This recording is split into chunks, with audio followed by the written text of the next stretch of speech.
Norton Law Group. And now, your objection sustained.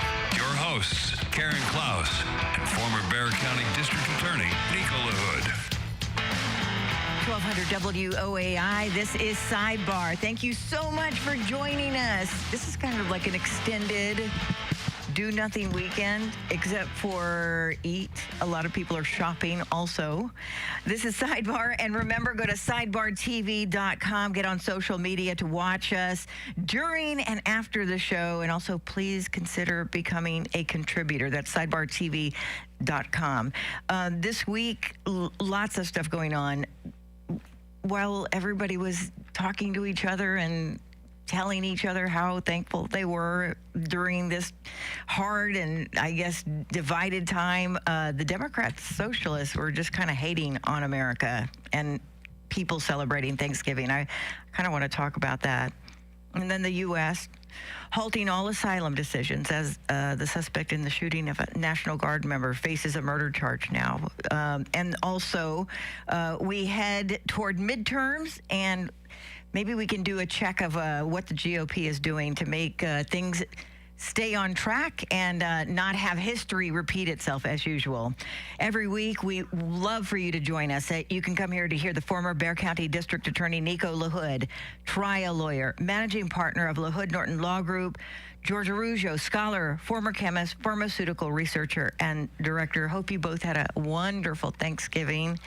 And as we gathered and really just brought up what we are thankful for in our lives in America, the Democrat, Socialist, Communist, they just continue with the hate. And I was just wondering if y'all had any comments about that. One, thank you very much for being here, and I'm thankful for both of you guys every single week. Well, yeah, no, thank you.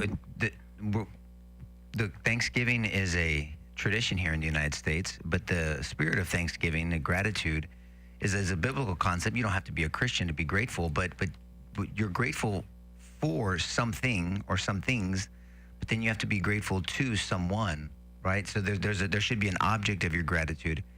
And George and I, in the past, at least for on our rated, we've taught on the first Thanksgiving and all the lies about the first Thanksgiving and how people try to demonize it, and we make the distinction between Jamestown, which was horrible scenario there, versus Plymouth. And the natives and the pilgrims and Squanto and that relationship and the first Thanksgiving and how it was multiple days of eating and fellowship and competition and gratitude, and they had a tough winter and they lost many of the pilgrims. And so we go through the history of that, which I think is important. People have kind of lost that. And as a country, we've been grateful. On Thanksgiving, there was an acknowledgement to a creator, and to God who gave us our blessings in this country and how the country was flourishing at the beginning. And so we've taken that tradition and expanded it out to part of the culture of this country. Culture is how we do things. And so the culture of this country is to be grateful. And to be grateful, at least in the past, to a divine being that has endowed us with these rights that government didn't give us, that government should be protecting, that God gave us, that this creator gave us. And so we're thankful. And look, you go through life, and I remember the first Thanksgiving after my brother passed away. He passed away on August 15th, 1996. And there was multiple Thanksgivings after that I didn't feel thankful. I was pissed off at God. I didn't have the guts to tell him, so I took it out on everybody else. And so I know there's a new normal in people's lives when they go through holidays, and Thanksgiving and Christmas are the ones that really hit them the most, the first birthday and multiple birthdays of that person that passed on. And then there's the anniversary of the passing of that person. And so that's a reality. So Thanksgiving isn't great for a lot of people. It wasn't for me for years and years. And look at this guardsman and guardwoman, National Guardsman, that she passed away. And George was talking about before the show, the daddy. I mean, look, there's a new normal. For my family, there was a new normal when we're staring at an empty chair during Thanksgiving or during Christmas dinners. And, you're hoping and wondering and you're testing your faith. What do I really believe? And do I really believe in heaven? And is my loved one there, and am I going to see them again? And how could God let this happen if he's such a good God? And how is this good? And we're good people. I mean, I went through all that. And so I toiled with that and struggled with that for years and years. So the reality is Thanksgiving wasn't great for a lot of people, and it wasn't great for this family. That one of them is in critical, and I don't know if he's going to pass or not. And this young lady passed away serving our country. And then you have a bunch of dumbasses, on the other side, and not all of them are dumbasses. But the people that can't acknowledge that And the reason why an ideology like socialism hates Thanksgiving is because it hates gratitude. Socialism has to hate gratitude because they need you to be dependent on the state. And so you can't be thankful definitely to God. He's competing for their attention and for their authority and power. And they need you to be resentful of others and not appreciate what you have, but almost as biblical scripture talks about coveting. That you have what I feel like I deserve. So there's an entitlement. There needs to be an entitled mentality there. And there needs to be disconnect with the current situation. And that's why a socialist or a progressive or a leftist is disenchanted and pissed off, whatever you want to say, if Thanksgiving doesn't like Thanksgiving, because it's competition for their system of control. And they definitely can't be thankful to God because it's in competition with the state, and supreme to the state is God for us and for this country, to be honest with you, and for our documents and ideology. But so that's that. I'm trying to give you a big picture. But for me, Karen, full circle, and then I'll pass to George. I was thankful for a lot of things. I've been thankful for the journey. I'm thankful for the Lord in my life and His favor. I'm thankful for my wife and my children. Even our son, who's on the spectrum of autism, I'm thankful for the lessons, and I'm thankful because there's other families that have multiple disabled children in their families, and they're worse off on the spectrum. So if you really go down the list of what you're thankful for, from hearing to talking to speaking to being alive to breathing on your own to whatever, to people caring about you. Hopefully you have a few of those people that care about you.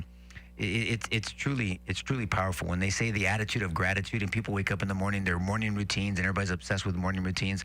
Well, I practice gratitude. What the hell does that mean? How do you practice gratitude? Well, I'm grateful. Well, if you're grateful to the universe, I don't know what the hell that means. You got to be grateful to something.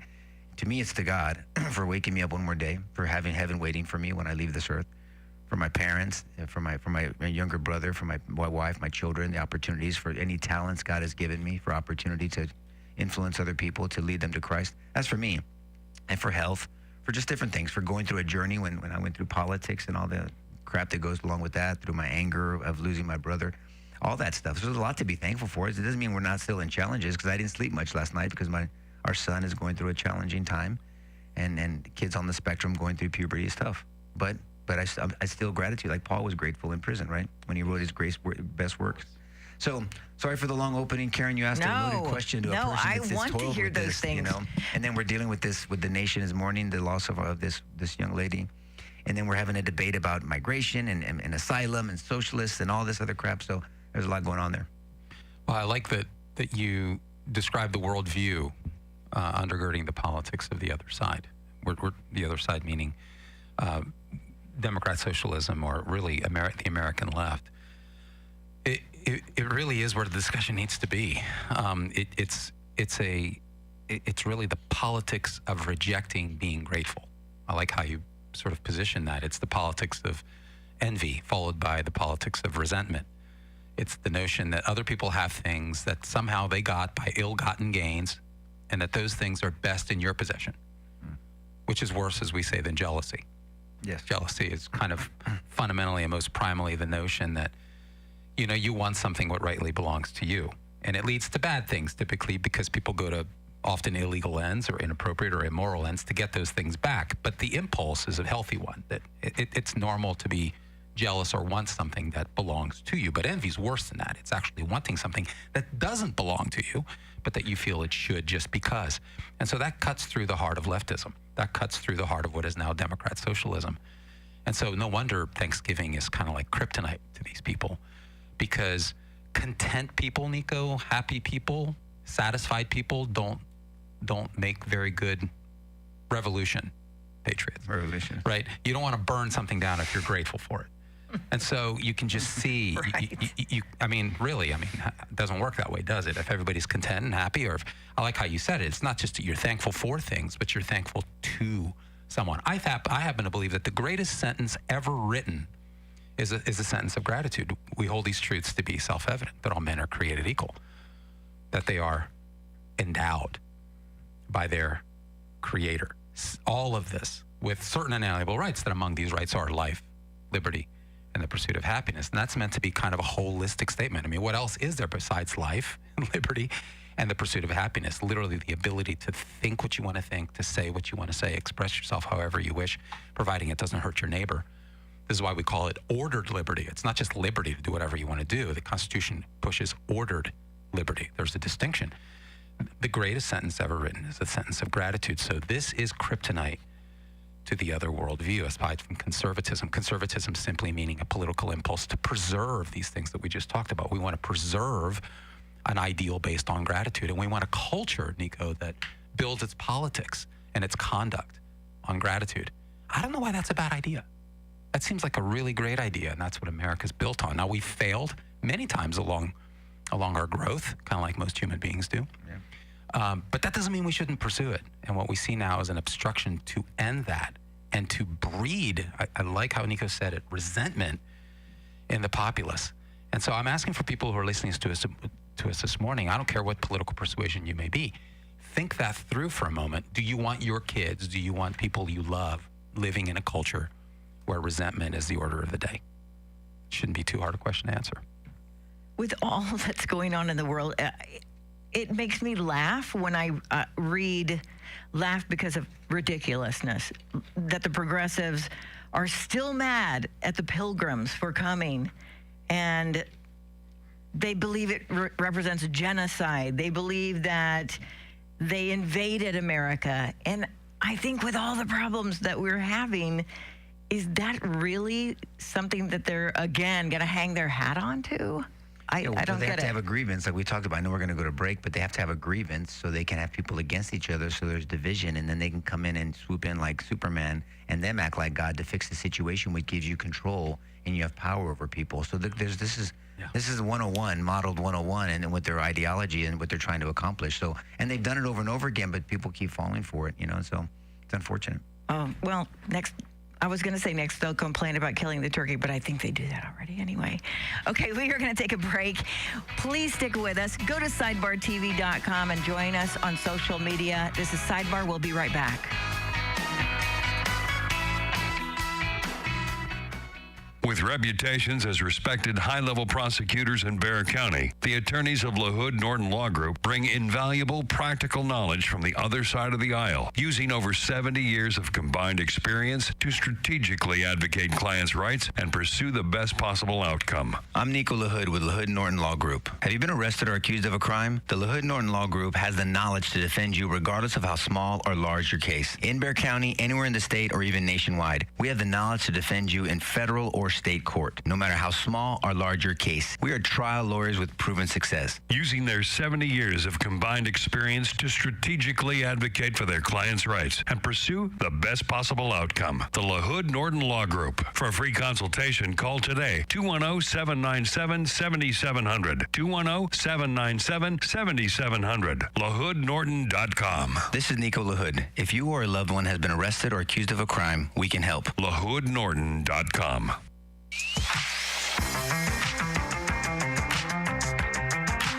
1200 WOAI. This is Sidebar. Go to sidebartv.com and join us on social media if you have not before. But if you have and have always been, thank you so much for being part of the show online.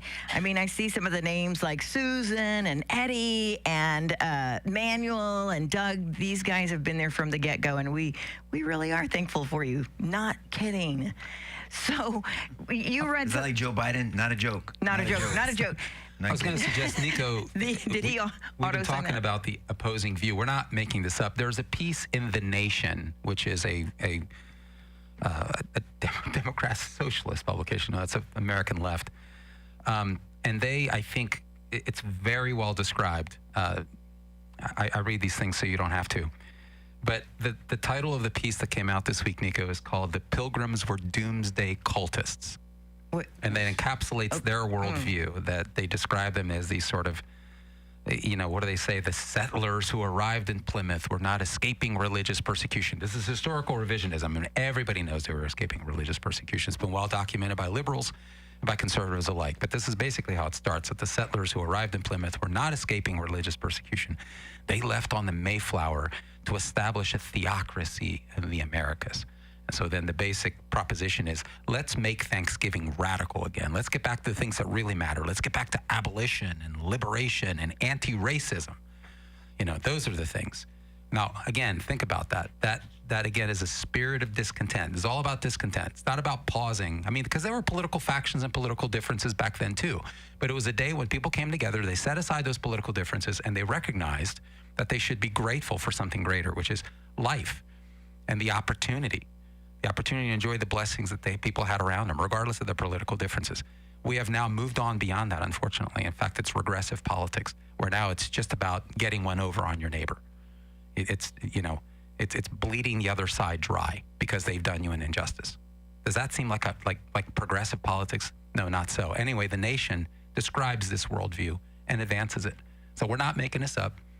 It's a worldview difference. It's not just political differences. It goes deeper than that. It's literally how you interpret reality, Nico. It's an issue of morality that drives politics. When you think about, well, that's what politics is, right? So the definition that George and I like to use is a set of ideas advocated by a group of people to affect the lives of others. That's a good definition of politics. We're obsessed with the Republican and Democrat. We're the only dumbasses in the world that's worried about, because we're the only ones that have Republican and Democrats. Now, I get that we're the leading nation and we're the superpower and all that stuff, but still, nobody else cares about Republicans and Democrats. We do. But if you look at politique and the polity, and when you look at the definitions of this, what these words in political and what it means, a set of ideas advocated by a group of people to affect the lives of others. That's a good working definition of politics. Now, platforms are different. So a political platform is just that, a platform to advocate a set of ideas advocated by a group of people to affect the lives of others. And so that's what those platforms are for. So when people say, oh, you're this, you're that, or you were a Democrat, now you're a Republican, why I voted Democrat, I ran under that platform, and now I vote Republican, and now I would run under that platform. But I mean, that's something different. I mean, I'm still going to go where the idea is. I mean, like my brother does in Austin. I mean, he sides with an idea, regardless of the platform that advocates it, based off certain principles, and he has to answer District 121 in the end in that situation, because he's been sent there for it to do something. So that's the deal. We're so obsessed with, and that's why I always bring up the tribalism. It's like, oh, you're in my tribe, you're this tribe, and it's just so different now, and we're so divided. And we're the United States of America, not the divided states of America. And I'm telling you, and this is not hyperbole, and it's not doomsday crap, but we can't sustain this. No, this country, this experiment wasn't set off that. The experiment was set off an idea that there's certain principles, life, liberty, pursuit of happiness, and it meant something. It's not whatever the hell you want it to mean. That these rights that George said earlier, I'm so glad he mentioned that and cited that, endowed, given to us, endowed, laid, bestowed on us is another word to say, by our Creator. It's in the documents. I mean, not by our government, not by the Republicans, not by the Democrats, not by the whatever. It's by our Creator. Okay, so that's why it ended up being on our coins. In God we trust. It's not in Allah we trust. It's not in the Democrat Party we trust. It's not in the Republican Party we trust. It's not in President so-and-so we trust. It's in God. That was a culture. That was a mindset. That was a posture that we had in this country. Because in 1954 through 56, when it ended up on our coins and our exchange of value, that was a sentiment for decades and centuries, dare I say, before that. And we can go back and talk about the history about that. So it's truly a worldview distinction and strife between that. And that's why I like sitting down and talking to people. And that's why the First Amendment is so important. And that's why free thought is so important, and why free expression. And you can get together and talk and get into this square, the public square, and debate, and why violence in a debate is never acceptable. This experiment will not last if we can't come together. And then we have a system where we have an administrative state now. We have a president ruling by executive orders, which is never supposed to be that way. And we're going to talk about the asylum situation here that Congress was supposed to, and that's why it's Article 1. And our founding fathers had this experiment laid out for us for longevity. And we've totally abandoned that, from administrative state to executive orders to all kinds of crap, and not a balance between the powers. And then division, and now we have division. And we're not. I mean, we're not gonna sustain this long term. We're just not. And now, again, I'm hopeful. Don't get me wrong, but we got to get back to the basics, as we say. And what did we truly believe as a country? If you don't like that, then start your own country, or I guess properly change it. And you're doing a good job on the other side. Then don't expect us to have the United States of America, and then we'll just be like every other country. It's eventually at some point. Go ahead. Please, I'm going to turn it over to you to Nico, sort of pitching a change in topic here that I think is very, very important. But anyway, we care about these things because we're grateful to our nation. I mean, we want to preserve the things that sustain the nation. And I know that people think about Thanksgiving as a thing after the Thanksgiving Proclamation of Lincoln in 1863. But the premise of Thanksgiving obviously goes back to Plymouth Rock. And it was really accentuated by the first president of the United States, George Washington, in his Thanksgiving Proclamation in 1789. I would recommend everybody listening to us to go Google it, look at Washington's Proclamation of Thanksgiving in 1789. It's absolutely beautiful. It truly is beautiful. And this is what I mean. He says, whereas it is the duty of all nations to acknowledge the providence of Almighty God. I mean, it didn't even finish the first sentence. It is the duty of all nations to acknowledge this is a human thing. This isn't just an American thing. We're going to prioritize it as an American nation, but he believes it's a human thing, kind of like the Declaration of Independence. The duty of all nations to acknowledge the providence of Almighty God, to obey his will, to be grateful for his benefits, and humbly to implore his protection and favor. And whereas both houses of Congress, right? I love that. Political differences, but they come together on this. Yeah. Whereas both houses of Congress have by their joint committee requested me to recommend to the people of the United States a day of public thanksgiving and prayer to be observed by acknowledging with grateful hearts the many signal favors of Almighty God, especially by affording them, meaning us, an opportunity peaceably to establish a form of government for their safety and happiness. And on he goes. Wow. And the whole and that tenor, that mode and tempo follows throughout his. It's beautiful. But if you don't think that this is the foundation of the country, you haven't been taught real history. Yeah. That's a whole other discussion. You don't have to like it, Karen, but that's the truth. It is what it I'm is. so glad you brought that up. The Washington's Thanksgiving Proclamation, Abe Lincoln's Thanksgiving Proclamation. I mean, you get a sentiment of the mindset and the culture and what like I said, both parties believed. I mean, yeah, they had their political differences, but we agreed on a lot. Because we had to fight. Yes. We disagreed on how you wanted to frame the home, how you wanted to decorate it, but the foundation was the same, and that's why that house was lasted so long. We're going to celebrate 250 years this next year of being a country with the same constitution. I don't know if we're going to make another 250 at this rate. Just a little sidebar before we change subjects.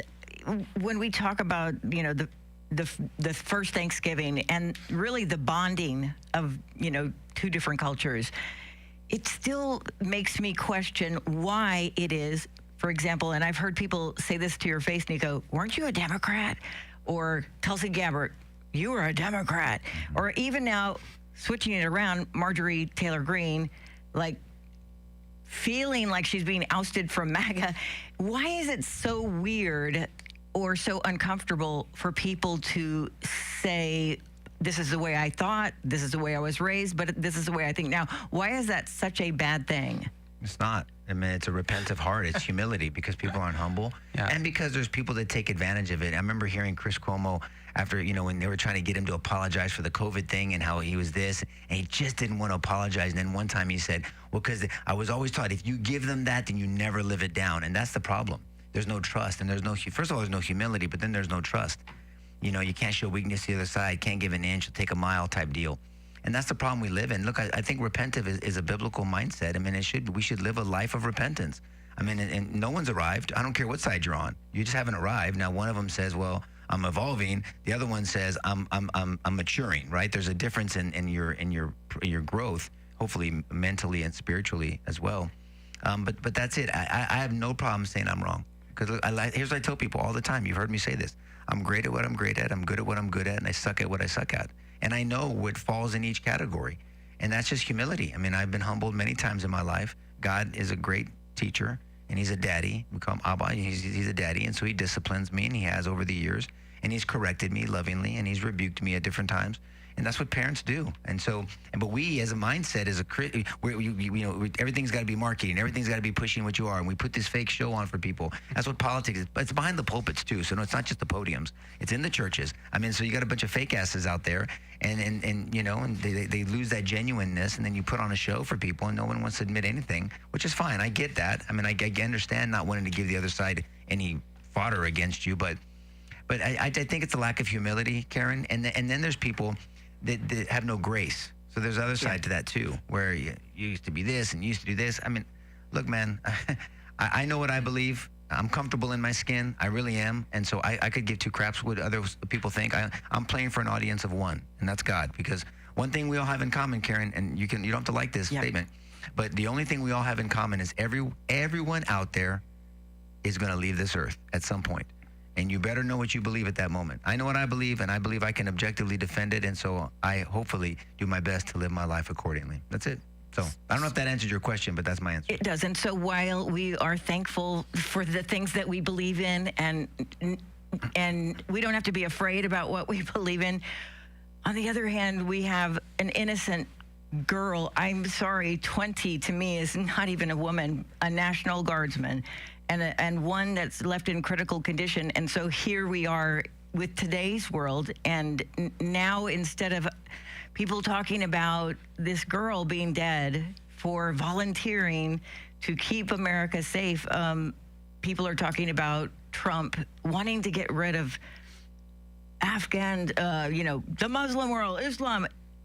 How is it that America or Americans can concentrate on that negativity versus what really happened, especially on Thanksgiving?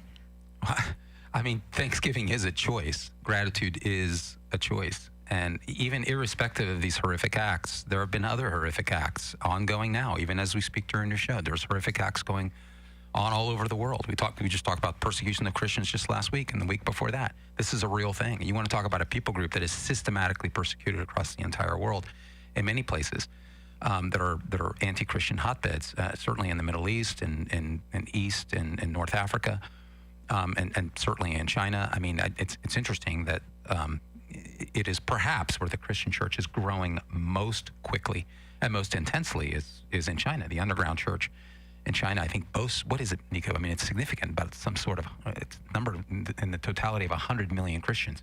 I mean, it's significant.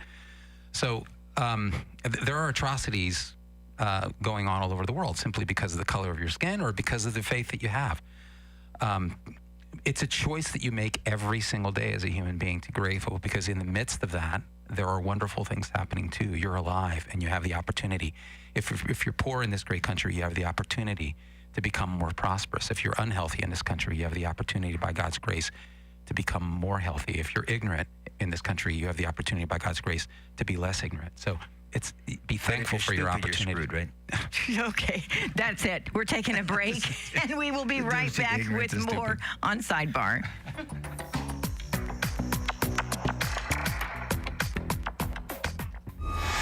This is News Radio 1200 WOAI San Antonio, an iHeart radio station, guaranteed human. Now, the latest news, weather, and traffic from the GiveMeTheVin.com Sell Us Your Car studio. I'm Eric Lycom at News Radio 1200 WOAI. President Trump says he's canceling any document signed by the auto pen during the Biden administration. Details coming up. First, traffic and weather together. The WOAI Traffic Center. 35 northbound, we have an accident cleared from the off-ramp towards Loop 410. Over on 35 northbound between Ritterman and Eisenhower, we have some construction that has one lane blocked off. I'm Alexis, News Radio 1200 WOAI. Showers at 76. Later on, cloudy 65 now at the WOAI. 24-hour weather center, our top story. President Trump announces on Truth Social he's planning on canceling all executive orders issued by the Biden administration he claims are approved with the use of an auto pen, using a pen to sign executive orders under the former president's name without his knowledge. Oklahoma Republican Senator Mark Wayne Mullen tells Fox's Will Cain there could be more legal trouble for Biden. He says if Joe Biden comes out and says that he did it, he'll be charged with perjury. Former president said in July he made the decisions. San Antonio Spurs rally from 18 points down to beat the Denver Nuggets 139-136. Devin Vassell scored a season-high 33 points on the strength of 7 of 9 shooting from the three-point range, and the Spurs advanced to the NBA Cup quarterfinals. Spurs continue on to Minnesota tomorrow night. We'll have the game here on WOAI. News on demand at WOAI.com. Our next update, top of the hour, breaking information as it happens. I'm Eric Lycom on San Antonio's news, weather, and traffic station, News Radio 1200 WOAI. This report is sponsored by Lowe's. When you're trying to find quality candidates, all the searching, screening, and interviewing can become a job itself.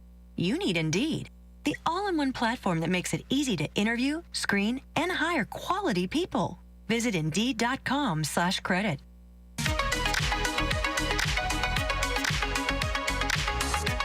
1200 WOAI, this is Sidebar. Did I say go to sidebartv.com? Well, if I didn't, I'm saying it now because we will continue at 10 a.m. when we are off the radio, and we will continue on social media, and we're on, I think, just about every other platform.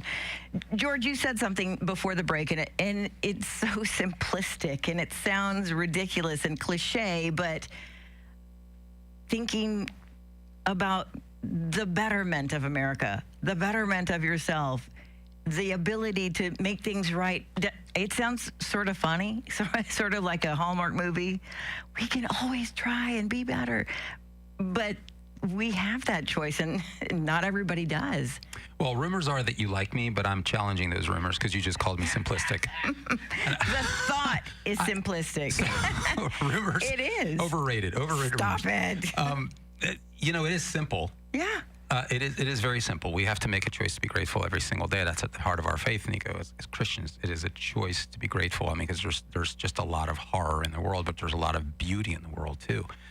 And God gives us opportunities to make what isn't beautiful beautiful. And so part of that runs through American politics. So we're grateful, but at the same time, how do we express gratitude in our politics? And that's take the opportunity to recognize the things that are wrong, call them out for why they're wrong, and then move forth in a good faith effort, and hopefully a neighborly effort. That doesn't mean you're not direct and honest, but a neighborly effort, a friendly effort, and hopefully, as you said, a gracious effort, Nico, in our politics to correct what's wrong. And that has to get back to the root.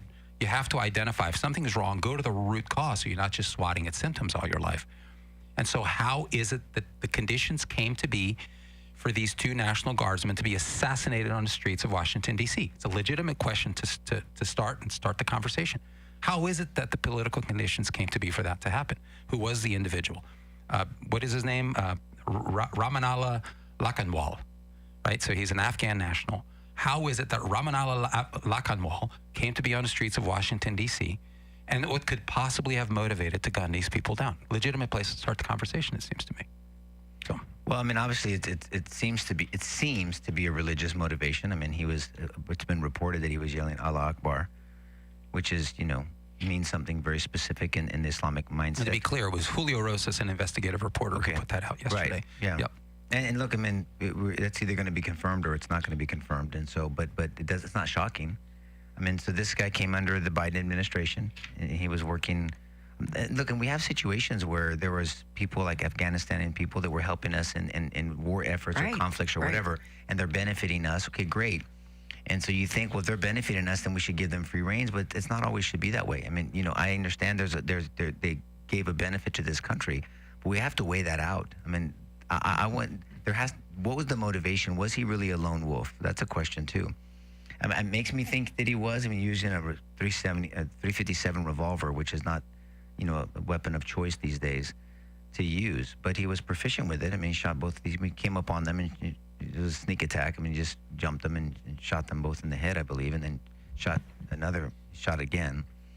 And look, it's brutal. I mean, it's just it's irritating. It's frustrating.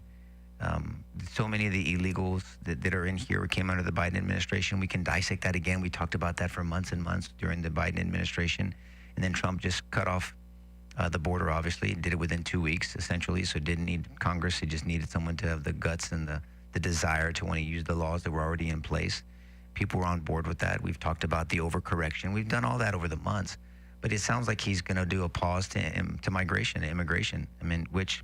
Look, how do you argue that? I mean, we got to get control of who's in this country. That's one person. I mean, can you imagine that there are terrorist cells here? You know that. I mean, it doesn't take a rocket scientist to know that. But ultimately, we need to substantially reform the immigration system. We've talked about that for decades. I mean, we have to, because we want the right migration. We want workers when we need to. We want people to get here. We want to be able to vet people out. I mean, when you listen to Mayorkas when he's, answering to Congress, and I think who was it? Was it Hawley that was asking him questions? How many of these have been vetted out? It was Lindsey Graham. But it was Hawley too. I mean, I saw the video. Someone sent it to me, but Lindsey did also, and he just couldn't answer the question. The way you're talking about vetting, and I'm just talking about vet. Do you know who's in our country? I mean, nobody just lets people in their home. Interesting. I'll look that up. Senator Hawley from Illinois. Hawley, Josh Hawley. Yeah, Josh Hawley. Thank you. Josh Hawley. But no one lets people that are for the open borders. I used to tell them, you have open borders in your home? You don't. I mean, so it's just what are they trying to accomplish? Yeah. But the damage was done. And so look, Congress needs to act. We can't continue to run this country on executive orders or through the administrative state, to be honest with you. And we need to decide which countries we want people to come in or not. We have to look at culture. We have to look at ideology. We have to look at their intent. We have to look at. We just have to have these conversations. They're not offensive. They're not xenophobic. They're not whatever adaphobe to it. It's just reality. I mean, are you xenophobic when you don't want to let somebody in your home that you don't know? No, of course not. Nobody applies that to themselves. The hypocrisy is off the charts. But that's what happens. And so asylum applications need to be addressed. We do. Our asylum system sucks. It doesn't work. It was never intended to be used the way it's being used now. It was supposed to be for war, for natural disasters, countries that are killing their own citizens, and it was never meant to be a permanent solution. That's a reality. So we need to have these expedited hearings. We need to get to clean up the system. We need to do something different. The asylum system that we have right now is not working, and it needs to be addressed by Congress. And we need to start using the government the way it was designed to be used. Period. End of story. And you said in this particular event, you're saying we have no evidence to suggest it was not a lone wolf. True enough. At this point. But Ramanat, I'm going to try to say this right. Ramanala Lakanwal. You can try that. He's indicative of a systematic problem. That's the issue. You got to go back to 2021 and the ridiculous abrupt withdrawal from Afghanistan to saw the killing of 13 servicemen. And almost 200, anywhere between 170 and 200 other Afghan citizens who were caught up in the Abbey Gate bombing, a suicide bombing, and then ultimately, I mean, the loss of $7 billion in military assets to the Taliban, which is grotesque. In the aftermath of that, Operation Allies Welcome allowed in, as of 2024, 180,000 Afghans. And they're throughout the country. This about 180,000. Yeah. So the initial number was put out by 70,000 and it was 90,000, and I think it's landed at 180,000. I think that comes from the Center for Immigration Services at this point. And so the question then becomes, what was the vetting process? And so we keep hearing, though, yeah, absolutely they were vetted. I've read articles in the New York Times that absolutely they were vetted. It's fallacious to say they weren't. But I've seen the National Intelligence Office come out and distinguish. This is an important distinction. They were vetted. This particular guy helped the United States military in the capacity of supporting CIA operations in Afghanistan against the Taliban. He was vetted to do that. He wasn't vetted for suitability to be an American citizen. That's a totally different protocol. That's the issue here. It's not that he wasn't vetted to do his initial function. He was. But he was in Afghanistan doing in Afghan operations to support the United States military. That does not mean that we want this individual here, that he can assimilate into the culture, and that we want him as a neighbor. Those are different sets of questions. And that is a different protocol entirely. And so it's that vetting that never happened. They were put on a plane. They came in here, and he was granted at least temporary status, and then he applied for asylum, and it seems he just recently got asylum. But that vetting, that's what's in question right now. What happened? So we need to revisit that. That has to be revisited. You can't just let 180,000 people in here with a vetting that's totally inappropriate for the kind of vetting that matters to us, which is whether, in fact, you can be or should be even an American citizen. And Trump addresses these things in a very raw way. He started, I mean, this was, I mean, I read it over and over again. I mean, I like sarcasm, and so I naturally like that type of humor. And this wasn't light on fact. This is how he starts. A very happy Thanksgiving salutation to all of our great American citizens and patriots who have been so nice in allowing our country to be divided, disrupted, carved up, murdered, beaten, mugged, and laughed at, along with certain other foolish countries throughout the world for being politically correct and just plain stupid when it comes to immigration. Now, I mean, that is a raw encapsulation of how the average American sees this. The Americans didn't vote for this, Nico. There was no vote. Congress didn't take this up, as you said. This was hoisted upon people, upon the Americans. This is the question now, because, you know, this ultimately gets to due process. Because Trump hasn't rolled out what his orders are going to look like. He just kind of gave a superficial view of what his priorities were. But this hasn't, because you know he's going to be legally challenged. Sure he is. All day long. And so this is my worry. And so you and I had that sort of mini debate a few months ago, we were talking about now that they're here. Now what? Because your concern was you don't want to burn the house down while they're leaving. Right. Fair enough. But it's a question I don't have an answer to. This is a problem. And every day that passes, these people are organizing into political enclaves.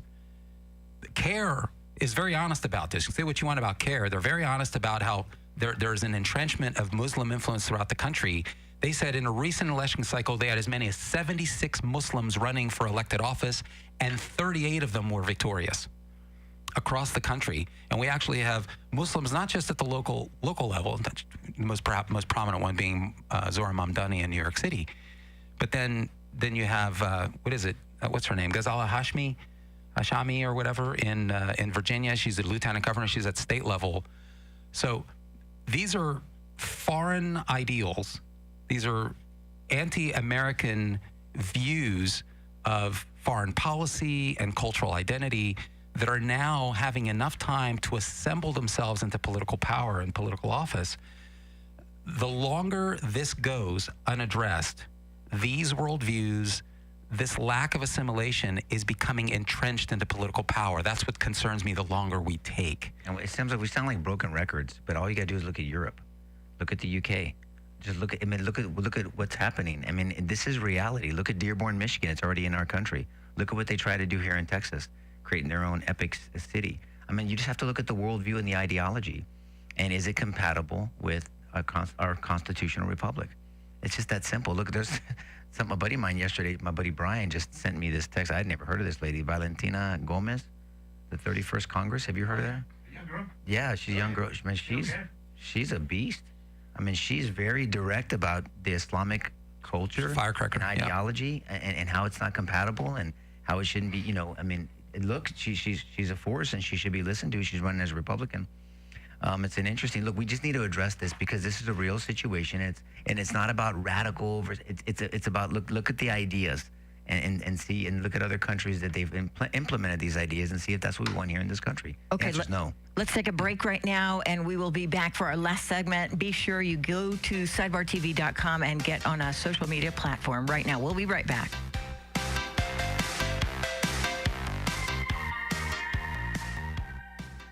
With reputations as respected high-level prosecutors in Bexar County, the attorneys of LaHood Norton Law Group bring invaluable practical knowledge from the other side of the aisle, using over 70 years of combined experience to strategically advocate clients' rights and pursue the best possible outcome. I'm Nico LaHood with LaHood Norton Law Group. Have you been arrested or accused of a crime? The LaHood Norton Law Group has the knowledge to defend you regardless of how small or large your case. In Bexar County, anywhere in the state, or even nationwide, we have the knowledge to defend you in federal or state court, no matter how small or large your case. We are trial lawyers with proven success. Using their 70 years of combined experience to strategically advocate for their clients' rights and pursue the best possible outcome. The LaHood Norton Law Group. For a free consultation, call today, 210-797-7700. 210-797-7700. LaHoodNorton.com. This is Nico LaHood. If you or a loved one has been arrested or accused of a crime, we can help. LaHoodNorton.com.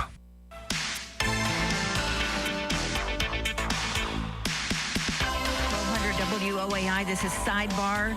Please stick with us after the show. You can go to a social media platform of your choice. You can find one at sidebartv.com. How weird is it that we have to ask ourselves as we come upon, I guess, the midterms, how do we keep America American? Because that seems to not be the case in every city in America. People should just say it. I mean, just say it like it is. It's not hateful. No. It's normal to say, look, we have a cultural identity. We have a set of mores, a set of views about reality, a set of views about the creator, a set of views about our neighbor, a set of views about politics, a set of views about national priorities, borders, language, and culture. We care about these things. These things matter to the United States. They're central to our creed. There's nothing wrong about that. Everybody who owns a home and has a family, you get to decide the rules of your home and the priorities of your home. This is our home. We get to do the same thing. It's not xenophobic. It's not racist. It's none of those things. It's sure as hell not evil, not even close, to have those impulses. and to speak in that way. I don't want people here who don't want to be an American citizen, who bring their foreign ideologies that controvert the Constitution of the United States, whose religious ideals aren't just religious in nature, they're not just theological in nature, they're distinctly political, as is Islam, and is entirely in opposition to the American constitutional order. I don't want these people here. I don't want them here.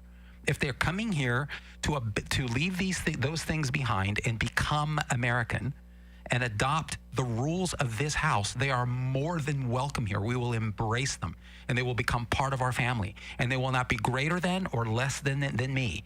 They will be as I am, an American citizen. I mean, I came from another country, so I appreciate a lot of this. My parents did. So I don't go around telling people that I'm of Portuguese descent. I really couldn't, frankly, care about that. I mean, God didn't make mistake. I mean, so I cherish that. I value that. I learn from it. I honor that. But I'm an American citizen first and foremost, after being a Christian and a child of God. But these people don't think that way. When you have Ilhan Omar, a representative in Minnesota, who goes around saying that Somalis now have enough political power to tell the United States Congress what to do, and that the Congress will listen, and that the priority is Somalia first and America. When they're bold enough to do that, when they're establishing political enclaves throughout Minnesota, and Trump's right, I mean, he used a little hyperbole, but it's true that Minnesota politics are suffused with Somalis. It's absolutely true. Do we want that? Do we want a Somalian worldview, a true hellhole? Someone says yes, they don't understand it. That's just the bottom line. They don't. They're ignorant to it. Ignorant just means that I'm ignorant to a lot of things. They're just not. They just don't understand it. It's just true. You're exactly right. I mean, so we have to look at exactly what the Republicans are going to do during this midterm and think about what we want and what they're going to do, how it's going to do. Look, the reality is, midterms favor the party not in power. That's a general rule. And so if we look at that, then the midterms are going to favor the Democrats. And if they pick up House seats and we don't have House seats to give, then you can just, it's going to be a huge problem, encumbrance, maybe a halting of Trump's, agenda. True. It's just the way it is. It's just the way it is. And so it's going to be all kinds of investigations. They're going to try to impeach him again. And if we keep the Senate, then it's fine. It's a check stop. But it doesn't mean that he's going to have a full presidency again. This is reality. And this is why it irritates me when Republicans are bickering and fighting over stupid crap, and then we're not being strategists and moving the needle. It's all about moving the needle and educating people. You got to educate people because, unfortunately, I don't say this to be mean, that we're emotional voters. Most people are emotional voters, and they'll switch and they'll sway and they this and things. It's what have you done for me lately? And so I'm not saying that you buy votes, but do what you say you're going to do, say what you mean what you say, and then produce for people, produce for the American people, and then you'll get their confidence, in my humble opinion, in general. I mean, you have people that are going to vote Democrat no matter what. You have people that are going to vote Republican no matter what. But that's why I try to get away from that and get to the ideas. And I really try to engage people in the arena of ideas, because ideas, as I always say, has consequences. And so we had crappy ideas with this open border stuff, and then the Valley voted Republican because that idea was nothing else matters if I can't breathe in my own community, because we're being run over, and then our resources are being drained, our safety is being threatened, and all kinds of things because people are not assimilating. And so I don't think the Republicans are doing a great job at messaging, at winning votes. I really wish Laura Trump was still in running the RNC and that whole machine. They had a machine. Obviously, Charlie Kirk was a big part of talking to young people. That's just a reality. I'm not saying he was everything, but he was a big part of it. He was a huge influence. So things are different now. And so what strategy has been put in place because emotions are high and people are open to different ideas. And it's unfortunate because we already know what the other side is going to do. That's right. I mean, that's just, we just do. I mean, I understand there's people that can make lofty arguments and crafty arguments. There's good apologists for the Democrat side. Some of them listen here and they're welcome to. And they spat out a lot of facts, many times out of context. But then ultimately it's influenced by your worldview, because you can show someone A, but A is either an apple or an a-hole, right? I mean, but it's still an A. But how can you say prices are still high I'm not going to vote for Trump. I'm not backing him anymore because he promised he was going to fix the cost of everything. So now I'm going to vote for a communist. Like, it doesn't seem to fit together. I think this is part of the problem. Nico hit the nail on the head when it comes down to a complete lack of education. It really is. People are entrenched in tribal mindsets, and it doesn't really matter. An old professor of mine used to say, so-and-so is not in danger of accepting good advice. I mean, when you get into your silos like that, you won't accept good advice. You won't. Even at your own cost and cost to your own family, because you're so tethered to a particular view and a prism for interpreting reality. That's why we always go back to world view. Yeah. You know, and so we got to step back. Trump was very effective. The GOP was very, very effective. The RNC was incredibly effective. They were, talk about captains of the varsity team in the run up to the 2024 election. Where is the RNC? Where was the RNC a few weeks ago when we saw elections, elections in the Northeast? Where were they? This is problematic. They need to have a full court press information campaign across the nation to explain, Nico, how Trump is, in fact, still working and working effectively on the two issues that got him elected, immigration and economics, and showing the interrelatability of those issues. Trump brought it up in his announcement saying, hey, I'm going to crack down on, I'm going to pause any kind of asylum or applications for Afghans. I'm going to do the same thing for Somalia. I'm going to revoke temporary protective status. A great idea, by the way. And he went on and on to say, I'm going to pause all immigration really from poor countries, which by the way translates to 19 countries, according to the State Department. It's not a bad idea because there is a clear relationship, and Americans know this, and they voted on it, between mass, widespread, just sort of untethered immigration and open borders, and a really sort of worsening of the average American's cost of living. There is. You can't compete. The average American can't compete with someone who's willing to earn a fraction of a fraction of a fraction of what they're willing to earn because they come from a country where that's seen as a major raise. Right. If you're earning $2 an hour here and that's seen as a major raise from where you were before, like 100%, that's a glory day for you. For the American, it sends you to poverty row. So we can't compete. So Trump has to explain why we're in a transition stage. He has to be explaining that. We've sent probably at least over 1 million illegal aliens out of the country right now. So that has an impact economically. We should be explaining that, good and bad, because who's filling those jobs now? Well, Americans are lining up to fill those jobs, but are they going to take those jobs at those rates? So the American economy has to adjust to that. So we're bringing in manufacturing dollars. How long does it take to build a manufacturing plant? Well, not 2 months. It takes probably a year to build a manufacturing. It takes time. Trump should be explaining that. We're in a transition stage, or actual transitory stage right now. Should be explaining that. Crickets. We don't hear enough of this, and I think it's going to cost us our midterms if we don't wise up. Yeah. Well, we had a bunch of surrogates before. And Where are they? I don't know. That's my point. I just don't understand what's going on. And I was worried about this, and if you remember, I said this at the show when Trump won and we had got control back. I said, man, I just get the sense that people are going to rest on their laurels and they're going to just think, we arrived. We didn't arrive anywhere. You might have won a round, but it's a 12-round fight. You got to keep on going. And the midterms, that's why I would get frustrated on the show when Trump would do something or something happened. To me, it doesn't matter my feelings about anything if we don't accomplish the goal of implementing these ideas for this country. That's just that simple. I mean, so, okay, be happy for 3 more years, I guess, or whatever it is, and then we're back into a dogfight. I mean, that's the reality. Look, we have a glimpse of what happens. I mean, what happens from the censorship to talk about it turning the government against your own people, to parents. I'm going to keep bringing up parents in school board meetings. And I know someone's going to say, well, there was no designation and there was no this or that, and the government didn't go after parents in school board meetings.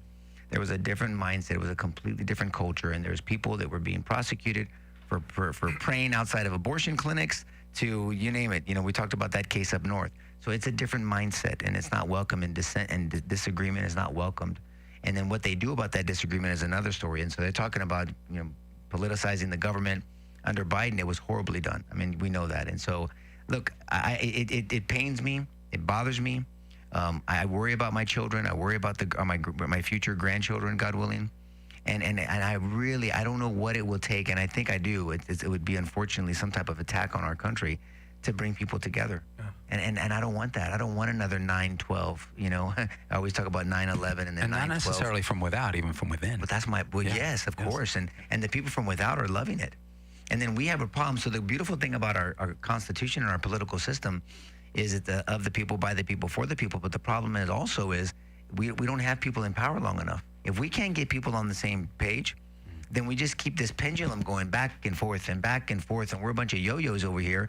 And other countries are our true enemies, not our allies. Our true enemies are just saying, we'll just wait you guys out. And that's what they're doing, you know, from Russia to China to all these other countries. So we got to wake up on this. So these midterms, I don't know. I'm not encouraged right now, but I mean, I'm hopeful because I think anything can happen. But they're right around the corner. Yeah. I don't know what the hell you think Who we're is in it that is voting that's allowing these candidates to win? Is it young people? Is it Americans? Is it non-Americans that are voting? Who is voting for them? Yeah, Democrats have a decided advantage in that regard. And while there was a surge for Trump in November 2024 that wasn't expected, I mean, Democrats still carry the day. I think if you look at the congressional ballot on that issue among that age group from 18 to 29-year-olds, I think that there's a 13-point advantage for the Democrats. And that's quite significant. Is that recent? Yeah. Mm-hmm. Yeah. Well, it wasn't like that, obviously, during the election last time, right? No, I mean, they came out for Trump. And it's not that, but I mean, it's kind of like with anything. If they're used to 95% support and that support drops by 90% overall, they still have 90%. But that extra 5% will put us over the edge. And that's what's happening here. Even though they have a 13-point advantage, if they bled a bunch of them during the 2024 cycle and it was enough to put Trump over the edge, it really did make a difference. Look, this comes back again to doing the genius that they did last fall, which has a massive information campaign that explains in tangible ways what is going on, okay, and why people may not be, quote unquote, feeling the benefits, because there are objectively good things happening right now. The GOP better get on the stick in terms of explaining it. Well, let's talk about some of these things. Thanks for joining in. I hope you had a blessed Thanksgiving. Those that are dealing with tough times, just know that I'm going to say this: the Lord loves you. Hopefully you have people around you that can encourage you and be there for you and love on you during this time. But join us for the after show. We'll answer some of your questions. We'll talk more about these topics and others, and about Comey's indictment. I guess his case got kicked out. Don't like that, Karen. All right, guys, have a blessed weekend. God bless you. Bye-bye. The preceding show was paid for by the LaHood Norton Law Group. The views and opinions expressed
What were we talking about before we broke up? Midterms, I think. That was the But- last thing we but- talked about. I guess I want to know how it is that the Democrat Party under Biden can create single-handedly and at levels we've not seen before the most significant true affordability problem. We're talking inflation that rose up to 9%. Remember, when they took office from Trump in January of 2021, inflation was 1.4%. Remember, inflation means that doesn't mean that things aren't more expensive. It just means that prices are growing up at a particular rate. So prices were going up at a rate of 1.4% year on year when Trump left office in January of 2021. And within months, they were up to 9%. Wow. Inflation's just a hair under 3% right now. Okay, and going down. Wasn't it almost at 2? What happened? The lowest we've seen, I think, was around 2.4, 2.5%. And this fluctuates and numbers are adjusted and so forth. But I mean, the average seems to be right just under 3%, which is, I mean, it's not the end of the world. And considering the doomsday scenario from the April post-tariff announcement, remember, the world was going to end. You remember that, right? And we're just under 3%. That's normal. I mean, right. So again, people are over here. The world's going to end, and the reality is very different than that. There is a group of people, a significant group of people called the middle class that is being adversely impacted during this time. The reality is companies are laying off. But what else is going on in the United States right now? A significant shift, Salo, to AI. Yep. I mean, it is not a secret, Nico. A lot of the people that are making money right now are investing heavily in AI stocks. I mean, hello, this is a big deal. We have a significant shift in technology right now. And so there's a lot of menial jobs, rote jobs, mechanical jobs that used to have a human body there that simply don't anymore. That isn't a sign of failure. That's actually a sign of success. Now, there's a question of how long will that last? Fair enough. What else can AI do? People are naturally concerned about that. Separate discussion. Yeah, it's scary as shit. But no one's talking about that. Yeah. I don't hear a damn thing from the GOP about that. That should be explained. That adds a little insult to injury, right? And that really should be explained. How about the Fed? This is the elephant in the middle of the room. We've talked about it before, but that's significant. The GOP ought to be talking about how the tension between Jerome Powell and the Trump administration isn't a secret. I mean, it's been nothing but obstructionism. I mean, it's a legitimate question to ask, Nico. Why is it that when inflation was skyrocketing, we were having rate drops during the Biden administration with Powell, when inflation is not skyrocketing? In fact, it's under control. Getting a rate drop is like, unheard of. It's a huge fight. What you just said, nobody knows. It's too hard for people to understand. I get that. There is an information gap, and it is literally killing us electorally. Yeah. I'm telling you, if we don't have now what we had in the fall of 2024, which is what you said, going on podcasts. I never think about that because I still kind of underestimate the power of a podcast, from someone who's in the podcast. That seems interesting. But maybe that is the answer. Swarm every podcast. Maybe the Patrick Bet-David Salo or who else? Who else should he go on? I mean, Andrew Schultz. Who else did he go on? He should go on Theo Vaughn, Rogan. Yes, that's what I think. Nothing to spare. Joe Rogan. Everywhere. Yeah, I mean, if they would take him, why not? Why not? That's a Zoran block. Mamdani is in the mayoral mansion in New York City because he spun a line of complete bullshit on affordability. This is the party that created the fuckfest, if you'll excuse me.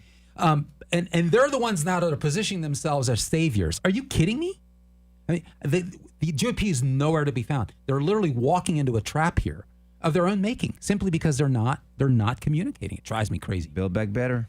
So then that was the whole thing. Remember, he's like, you destroyed, and then I build it back. And you're like still waiting for that. No one's talking about that. I mean, no one. Everybody was still waiting for that. Look, that's a reality. Look, I'm very disappointed with GOP leadership.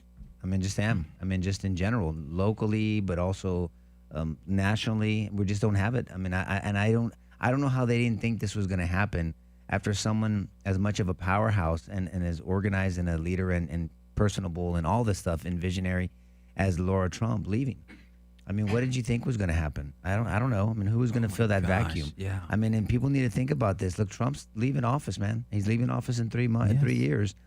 And at some point, I don't want him to be a lame duck president because he doesn't have the support to sprint all the way to the end. And then if you think that J.D. Vance has the same, pizzazz as Trump, he doesn't. He just doesn't. I'm sorry, he just doesn't. Sorry, and I like him. I'm a supporter. I mean, I'm just telling you, he just doesn't have it. No one really has it. I mean, ideologically, he's just as or more MAGA than Trump in some ways. That's But you're talking charisma. I said pizzazz. I didn't say ideas. Pizzazz. Yeah. He doesn't have it. He just doesn't have it. And I don't know what he's gonna try. I don't know what he's gonna try to do. But he can't. I don't know. I'm just. Yeah. It's concerning. Not just 26, but 28. I mean, this wasn't. I mean, I don't know what people thought, but yeah. He has more panache than Trump. But panache, there you go. But he doesn't have the. I couldn't think of the word. No, you're right. But I'm saying he has. I think he has more panache than Trump. He doesn't. But he doesn't have the. Understand what kind of an eloquence. Yeah. Panache is eloquence. Yes, like an eloquence everybody's more eloquent than Trump, but and poised and smooth. Whereas Trump is, in your face and he's charismatic and Trump's like pizzazz. What? Are you stupid? Are you stupid? You stupid? You're just a stupid person. I mean, look. I mean, are you a stupid person? That was appropriate for that. I mean, he was angry. And, he's pissed. I mean, he was pissed. I mean, you're in Washington D.C., a very short distance from the White House, and some guy's out there allegedly yelling "Allah Akbar" with a .357 revolver, shooting a guardsman and woman in the head. Can I ask you guys a question? Sure. How do you guys deal with?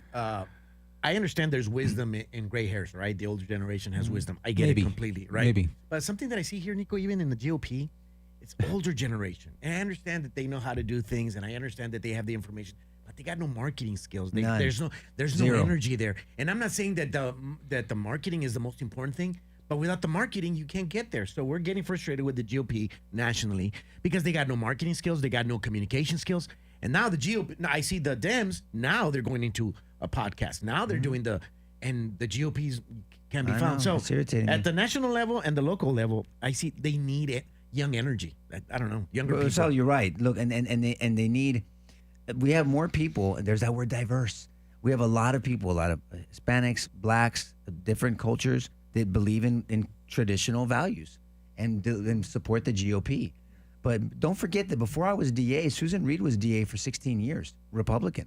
That we had a county judge at one point that was Republican. We had different people. There were you could win Republican benches. Sid Harrow was a Republican judge for 20-something years. I mean, he won elections. He wasn't appointed. We had a bunch of Republican. Angelini was on the bench for a long time. There was a bunch of Sharon McRae. People don't know that. And she was there was a bunch of Republican judges. Burt Richardson for a while was a Republican. I mean, he's still Republican, but I mean, he was a Republican judge. And Ron Ronhell was a great judge, by the way. Beat him because it was the whole it was these swings. And now the elections for the courthouse is all on the Democrat side.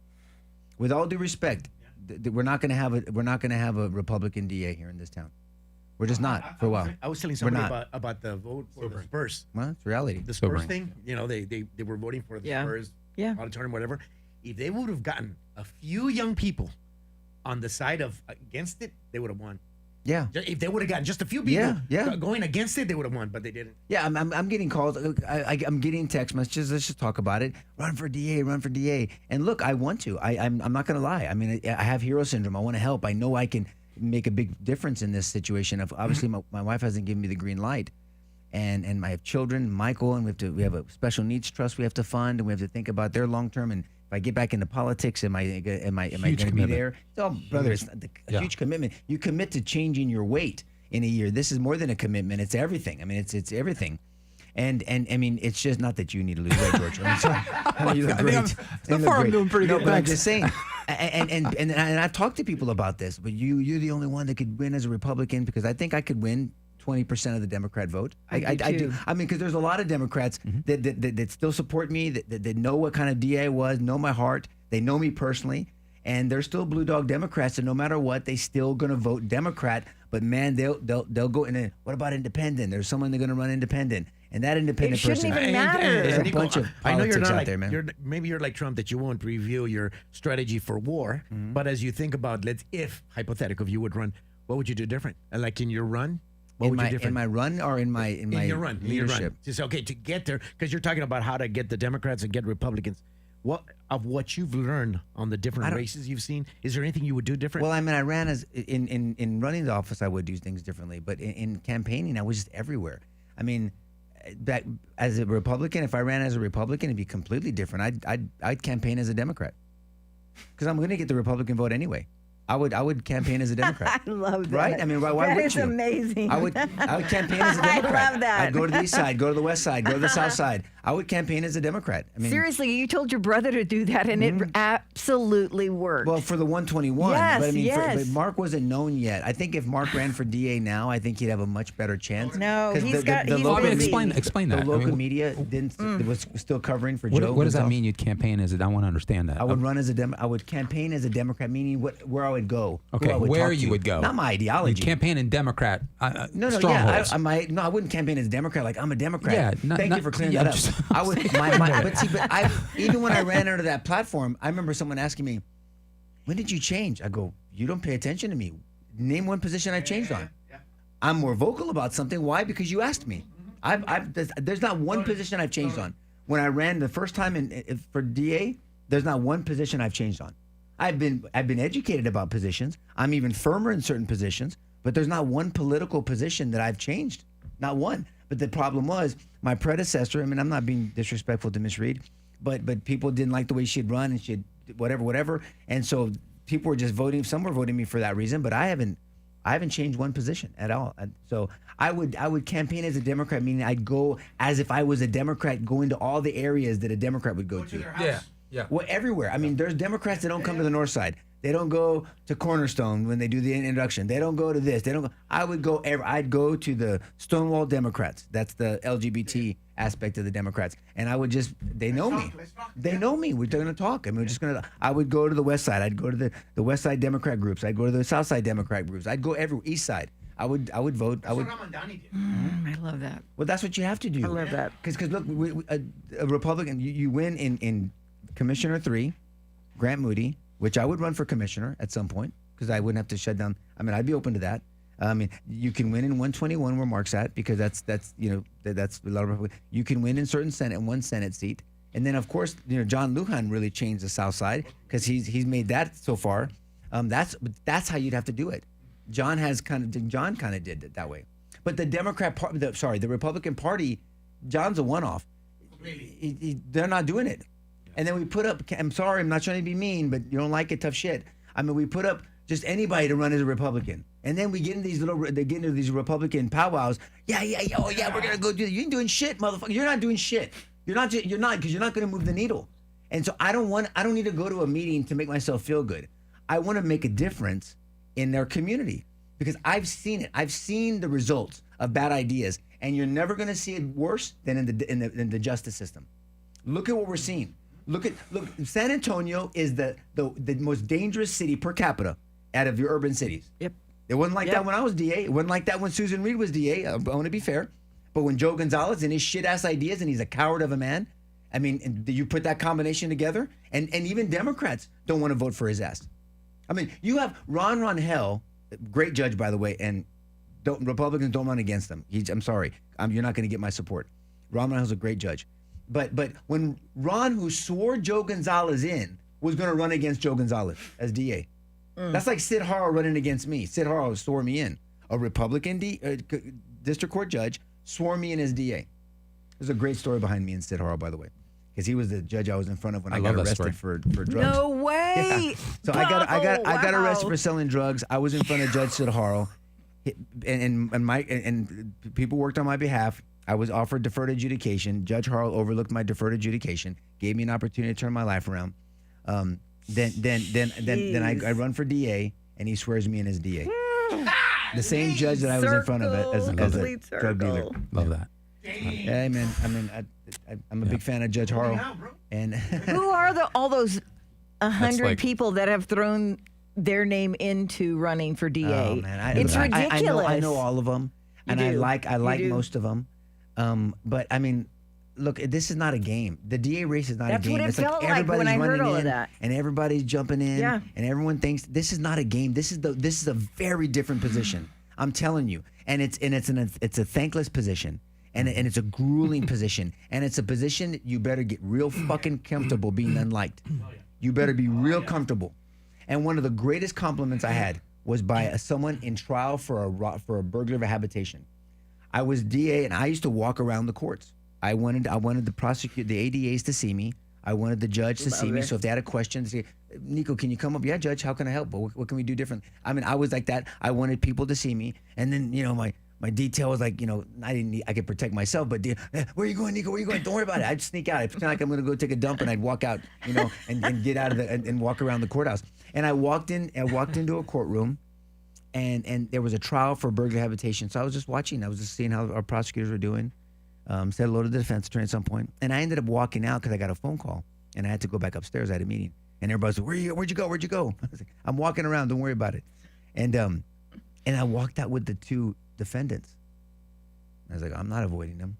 I mean, I didn't peel off. I didn't wait. No, they're walking beside me, and we were walking down the hall together, and they were going to go to the restroom. It was on a break, and I just got off the phone, and they go, "Hey, Mr. LaHood." I go, "How you doing, sir?" He was like, "I really like your story." Like my personal story of overcoming, arrested for drugs, my brother being murdered. And I said, "Man, I really wish you well. I don't know what is going on with your case, but I really wish you well." Because I did. I do wish him well. And he goes, "Thank you. I appreciate it." And so people that were in trouble, they knew they were going to get a fair shake with me. I mean, look, if you were a dangerous person, I'm your fucking worst enemy. But if you were stupid and whatever and made poor choices, or you were living a certain life, and the restorative justice piece, that was my platform, but it'd been bastardized now, and it means give the farm away. Right. No, restorative justice doesn't mean that, and people didn't explain that properly. So I don't know how the fuck we got on this conversation, but all I'm saying is look, politics needs to change here locally. We got to change locally, and the Republican Party locally, I won't say sucks, or is not very good. It's just not. It's not. And I'm not taking a shot. I don't even know who's leading it because I stay out of those circles. I know my brother's in those circles, so don't take it out on Mark. He's a badass. I support him. I love my brother. I'm proud of my brother. He's doing an awesome job, and he loves being a state rep. And I hope the people put him back there because you're blessed for it. I promise you that. But the overall, the Republicans are not a force here. That's it. I don't know how. Okay, so there's my 2 cents. Yeah. But I mean, you're talking about locally, but it's a lesson. We got into this because it's a lesson that's relevant at the national level. Yeah, and nationally it's happening. This isn't, and it's actually not. This is sort of politics 101, right? Political science 101. I mean, you want to win, you add to your base. How do you add to your base? There's only so many Republicans. If you can get, most Republicans are voting passionately for their candidate, but a lot of them, yes, sit on their ass. So you got to get the ones that are sitting on their ass to come out. Trump was very good at that. Can we continue to do that? But Trump needed help. He had an operation behind him. But then there's those people who normally would not vote for you. And Trump was very good at reaching across demographics politically. He reached definitely deep into independents and deep into Democrats. There were Democrats that left the Democrat enclave to vote for Trump. That's really what you're talking about. Go into areas to add to your base. And it's about engaging and at the level people care about. My fear is it was a one-off, and the Republican Party hasn't done enough to make it a full transition. People voted for Trump, and they voted for Trump, and it was a one-off, but they're not going to vote for the next Republican unless they've been convinced that the ideas of the platform, that's why I'm saying don't buy into one candidate. Buy into the ideas of the platform. That's what you have to convince people about. And this is the hardest city to convince. Because but it really the Democrat shouldn't be. I'm telling you, there are so many. So ingrained in that old thinking. I know, but the ideas are traditional ideas overall. It is. Italo, you know what I'm talking about? Overall, I mean, when you go deep west side, you go east side, you go down to the south side. Man, you talk about traditional, believe it or not, Judeo-Christian values, Catholic values, whatever. You're at home. Yeah. I mean, people know that. I mean, the family, faith, family, and friendship. And fellowship. That's what it really Nico, is. I always argue about San Antonio because everybody says, well, San Antonio's blue. Like, yeah, the ones that show up. But if you see San Antonio is very conservative. It's very, very family oriented. But there's a lot of apathy. And alongside, there's no energy in the GOP. Yeah, but you're right. You're right. I want to, I was going to say, go ahead. Speaking to mentality and you said GOP leadership, because I want to talk about the shift that's happening and why we're not encouraged, and something better changing damn well fast. Michael Whatley and Laura Trump were a powerful force. He was the chairman, she was the, I guess, vice chairman. Maybe it's the wrong title, maybe she was his lieutenant for in the Republican National Committee, chairman of the National RNC, and I think that she was his vice chairman. Check me out on that. But anyway, they're not there anymore. Michael Watley's not there anymore. Now it's Joe Gruters. Where did Michael go? I think he may be running for office, or maybe he's serving in some sort of capacity, Trump administration. I don't know exactly, but I think he is.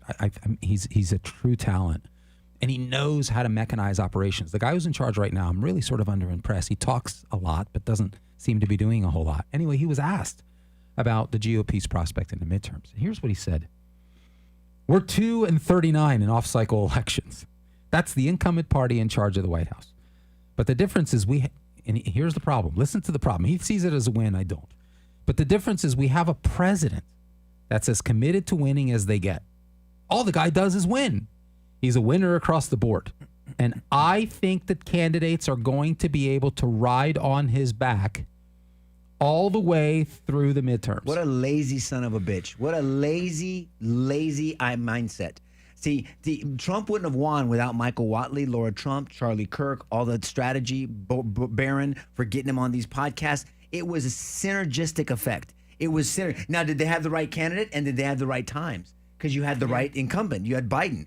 You had Biden and all the ideas and people. They were like, holy shit, this sucks. And when the pain of staying the same exceeds the pain of changing, you pain. Pain was a good motivator.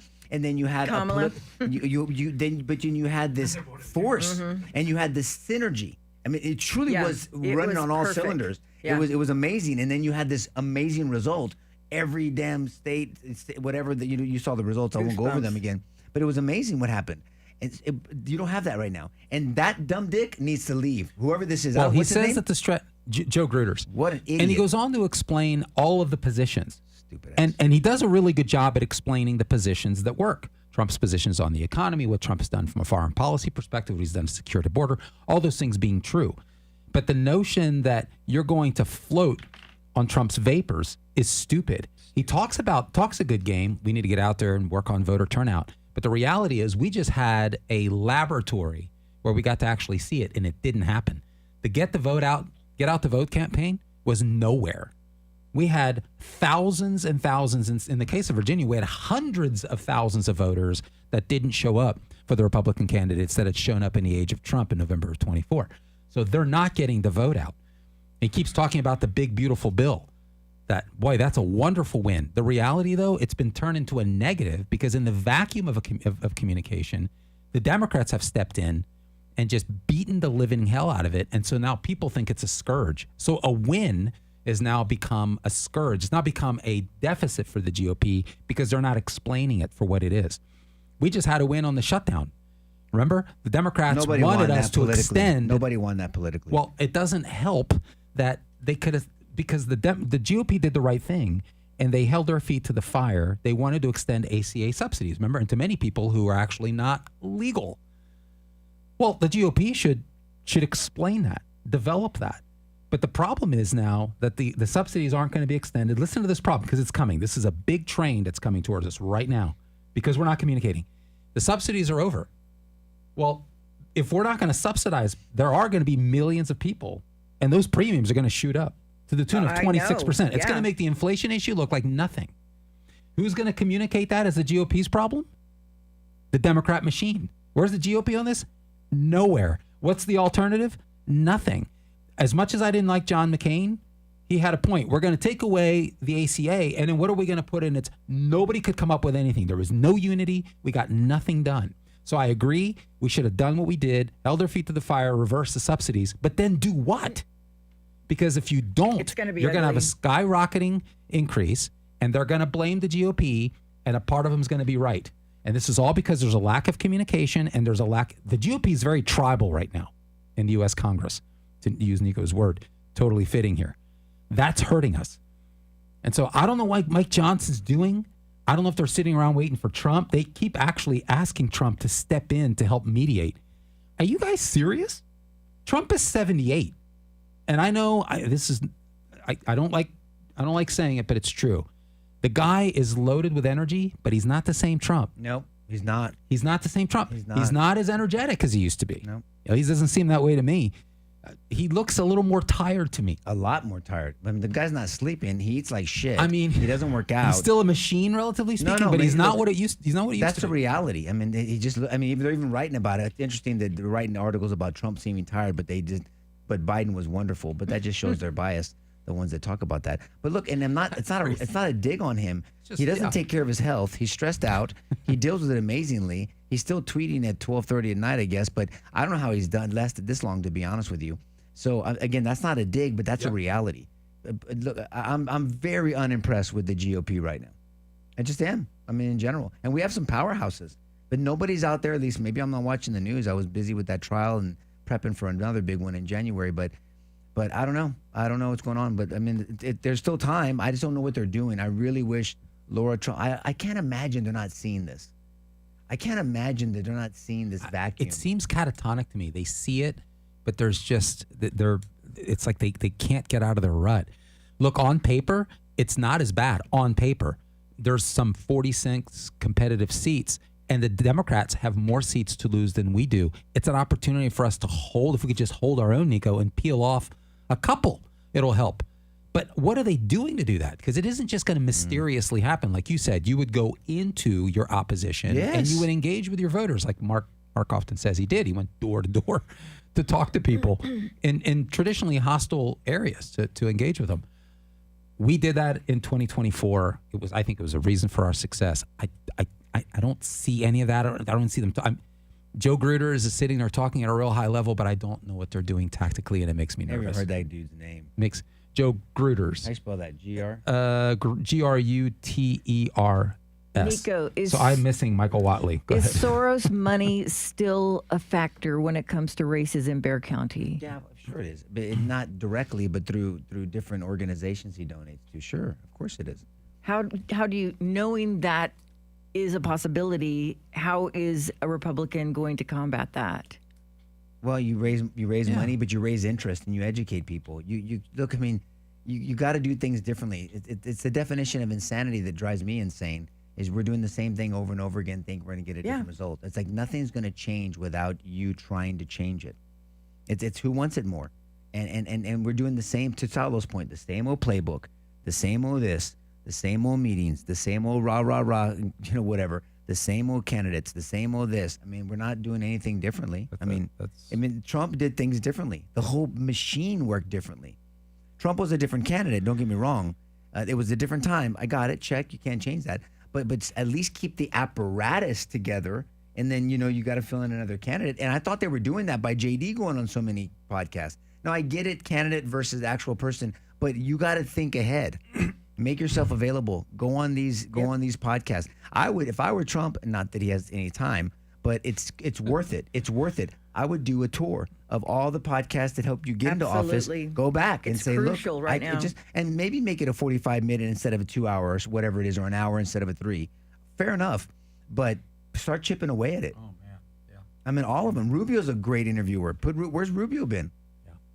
Am I missing something? Maybe I am because I was so tied up. I mean, he's doing a great. I'm a huge Rubio fan, so I'm not criticizing him. But I mean, I don't know. It's just as crucial today as it was Any questions a year ago. Or things we got to talk about? Mm-mm. You sure? All right. Everybody's talking about how much they hate y'all. Oh, good. I'm just kidding. I'm just kidding. Thankfully, I don't They're care. They're just talking about the election, the possibility, Trump. Yeah. Well, I mean, let's not give up hope. I mean, we're not trying to be. Hope. I'm just trying to. That's why I wanted to know about who's voting these people in, because it just seems that we hear through the news the same old doom and gloom and how much the GOP sucks, and that's never changed. It's not. The reality is that companies, people are. They're going to vote their checkbook. It's as James Carville is the one that did it under the Clinton campaign. It's the economy stupid. It's still the economy stupid. It shall forever remain the economy stupid. People are gonna retrain inward, and they're gonna want to keep the lights on. And I don't blame them. And then when they want to pay for groceries, and if they're not seeing changes fast enough, and they're increasingly less able to pay their bills, something needs to happen quickly. And so we need to step in and explain what's going on. This is truly transitory. Before you you move things forward, Nico, you have to undo the damage that was done. You have to put the infrastructure in place for success. That's the reality. You can't just say, well, go ahead and hire people. I mean, you have to actually have a manufacturing base. You have to create a manufacturing base. That takes time. When we talk about repatriating trillions of dollars from overseas, that's fine and good, but how's it going to end up on the average American's kitchen table? Yeah. Well, it has to convert to a local job. How's that going to happen? Well, you have to have infrastructure to do that. You have to have this thing called investment. It takes time to establish those things. Americans that needs to be explained, and that needs to trickle down to local politics. You need local politicians to be explaining those things, people that are trusted in the community. I don't see that kind of networking. By the way, we're flush with cash. The Democrats just went. Even more pathetic. They just went looking for a loan of to the tune of $15 million. Wait, what are we doing with this cash? This is why the suspicion arises. To Abbott, who can get the note to Trump on what needs to be done. I mean, yes, he's exhausted, but Trump knows what needs to be done, but Trump's not the problem. No, but for him to go out to those podcasts, I mean, somebody just needs to tell him again, like his son. Well, it's not just that. I mean, it's not just that. I mean, but it'll get that same group of people interested again. I don't know. I don't know. I don't know if Trump would be cheered like crazy if he walked into No, he wouldn't. UFC I mean, not even Joe anymore. Rogan, Elon Musk. They're all different now. I don't think he would. Yeah, I don't know. I just don't know. It hasn't been tested. I mean, he hasn't gone to a football game or a UFC fight lately. We'll see. I mean, I guess we'll see when that happens. But I just think that's kind of a meter. When you saw that happen, you're just like, what are your thoughts on the UFC being held at the White House? I love it. It's going to be crazy. It's going to be nuts. That's going to be nuts. It's going to be nuts. Truly. I think Michael Bay directs it. Yeah. Well, he better get cheered there. Well, it's going to be very good. Well, look, guys, thanks for joining us. We really appreciate you. Look, I want this to be, I would love this show to grow to really be an influential show for people to debate ideas. We've talked about this. I want someone on the left to join us on the show. I really do. I think the conversation would be different. I think, because I mean, I love that we have people that disagree with us that watch, but I want their views debated. Because that's how you change hearts and minds. Yep. And to have spirited, friendly, professional debates. Sure. But that's when you kind of see the testing of these ideas, and then people can really, instead of being in echo chambers, you're in the laboratory. And so that's my goal. That would be my vision. I didn't even share this with these dudes and dudettes, sorry. But I mean, for 2026 is to find someone that has different opinions than us. Mm-hmm. And to just have these discussions and then have fun and banter and all the stuff that we do as well. But that's the way, and then people can come to this laboratory and say, well, here's my representative. Oh, maybe I don't believe that after all. Yeah. And vice versa, whatever it is. So that's kind of where I'm thinking. But love to have guests that have a very different view and get at it. Yeah, but I mean permanent. I mean, I want people here to debate it. I think that's the way it should go. Because I'm not here to hear myself. I hope I'm making people think. I like it, and I want to move the needle. But I really want people to really buy in. That's how you give lasting change. When people are so persuaded about something that now that's their worldview, and they, as Scripture says in Romans 12:2, have the renewed mind, and then they renewed behavior and renewed thinking, and then ultimately renewed voting. So that's all. All right, guys. There's my 2 cents. I had a Tourette's moment. God bless you guys. Have a wonderful weekend and happy belated Thanksgiving.